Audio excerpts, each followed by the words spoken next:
இன்றைக்கி 2 ஹிந்தி படம் பார்க்க போகிறோம். ரெண்டுமே செகண்ட் பார்ட் தான். ஒன்று சன் ஆஃப் சர்தார் 2, இன்னொன்று தடக் 2. அஜய் தேவ்கனுக்கு ஒரு ஃபோன் கால் வருது. உடனடியாக கிளம்பி ஃபாரின் போகிறாரு. டிம்பிளை நான் தான் திருமணம் செய்து கொள்ள போகிறேன் அப்படின்னு நினச்சிட்டு இருந்தவருக்கு அப்புறம் என்ன ட்விஸ்ட்டு தான். அந்த பொண்ணு வேற ஒருத்தனை கல்யாணம் பண்ணிக்க போகிறாப்புல. வாழ்க்கை அவ்வளோதாண்டா அப்படின்னு வெறுப்பாகி ஒரு ஹோட்டலில் போய் உக்காந்துட்டு இருக்கிறப்ப அங்கே ஒரு ட்விஸ்ட் ஒன்று நடக்குது. அங்கே மிருனால் தாக்கூரை சந்திக்கிறாங்க. இவங்க ஒரு பாகிஸ்தானியர், ரோஷினி வாலியா, ஒரு பையனை லவ் பண்ணிட்டு இருக்காங்க. அவன் யார் அப்படின்னா ரவி கிருஷ்ணனுடைய மகன். அவர் வெறுப்பான வெறுப்பு, அவ்வளோ வெறுப்பு பாகிஸ்தான் மேலே. இங்கே ட்விஸ்டே அந்த பொண்ணுக்கும் இந்த பையனுக்கும் கல்யாணம் நடந்து ஆகணும். மிருனால் தாக்கூர் அஜய் தேவ்கான ஒரு இந்தியன் கர்னல்னு சொல்லி ரவி கிருஷ்ணன் கிட்ட அறிமுகப்படுத்தி வைக்கிறாரு. இதுக்கப்புறமா நடக்கக்கூடிய தில்லுமுள்ளுகள்லாம் என்னென்ன அப்படிங்கிறது தான் கதை. அந்த பொண்ணுக்கும் அந்த பையனுக்கும் திருமணம் நடந்ததா, அஜய் தேவ்கான் யார் அப்படிங்கிற உண்மை வெளிப்பட்டதா, இப்படி சின்ன சின்ன சுமாரான ட்விஸ்ட்டுகளோட படம் முடியுது. ஒன்று கதை பழசாக இருக்கணும், காமெடி புதுசாக இருக்கணும். இல்லை கதை புதுசாக இருக்கணும், காமெடியாவது பழசாக இருக்கணும். இங்கே காமெடியும் பழசு, கதையும் பழசு அப்படிங்கிறப்ப ஒரு கட்டத்துக்கு மேலே இந்த படத்தை பார்க்குறது அப்படிங்கிறது வேண்டா வெறுப்பாக தான் இருக்குது. ஏன்னா காமெடிங்கிறது எந்த ஒரு இடத்துலையுமே செட் ஆகாத ஒரு காமெடி படம் தான் இந்த சன் ஆஃப் சர்தார். நீங்கள் சும்மா சொல்கிறீங்க இந்த படம் காமெடி படம் தான் அப்படின்னா ஒரு 2-3 இடத்துல நம்ம அப்படின்னு முனகல் சிரிப்பு வேணால் வைக்கலாம். அது எங்கே அப்படின்னா அந்த இறந்த இடத்துல ஒப்பாரி வைக்கிறது, இன்னொன்று அந்த டேங்கர் வந்து ஷூட் பண்ணுற இடம்.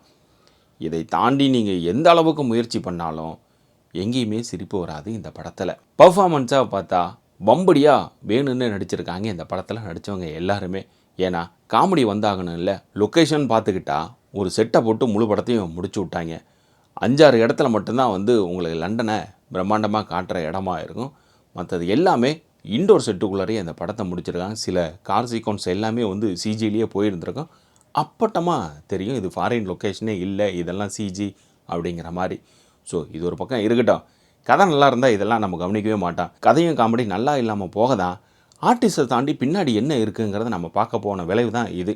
அடுத்தது தடக் 2. இது பரியேறும் பெருமாளுடைய இந்தி வெர்ஷன். இந்த படத்தினுடைய கதை அதே கல்லூரியில் பிஏபிஎல் படிக்கிறாங்க கதாநாயகி. இவங்க 2 பேருக்குள்ளே நட்பு காதலாகுது. அவங்க வீட்டிலேருந்து அதே எதிர்ப்பு இங்கேயும் நடக்க ஆரம்பிக்குது. கதாநாயகன் போகிற இடமெல்லாம் அவமானம், இருக்கிற இடமெல்லாம் அவமானம், சேற்றையும் சொற்றையும் வாரி இறைக்கிறாங்க இவர் மேலே. அவருடைய அப்பாவையும் அவமானப்படுத்துகிறாங்க, குடும்பத்தையும் அவமானப்படுத்துகிறாங்க. ஒரு கட்டத்தில் இவர் வெகுண்டு எழுதுகிறாரு. கிளைமேக்ஸில் அந்த பொண்ணை திருமணம் செய்தாரா இல்லையா அப்படிங்கிறதான் படம். So compare to Tamil to Hindi அப்படின்னு பார்த்தோம்னா 7ஆம் பொருத்தம் தான். ரீமேக் பண்ணுறாங்கிற பேரில் ஏதோ ஒன்று அவங்களோட சூழலுக்கு தகுந்த மாதிரியும், அவங்களுடைய சொசைட்டிக்கு தகுந்த மாதிரியும், அவங்களுடைய வட்டத்துக்கு தகுந்த மாதிரியும், வெப்பநிலைக்கு தகுந்த மாதிரியும், குளிர்காலத்துக்கு தகுந்த மாதிரியும் மாற்றி விட்டுருவாங்க.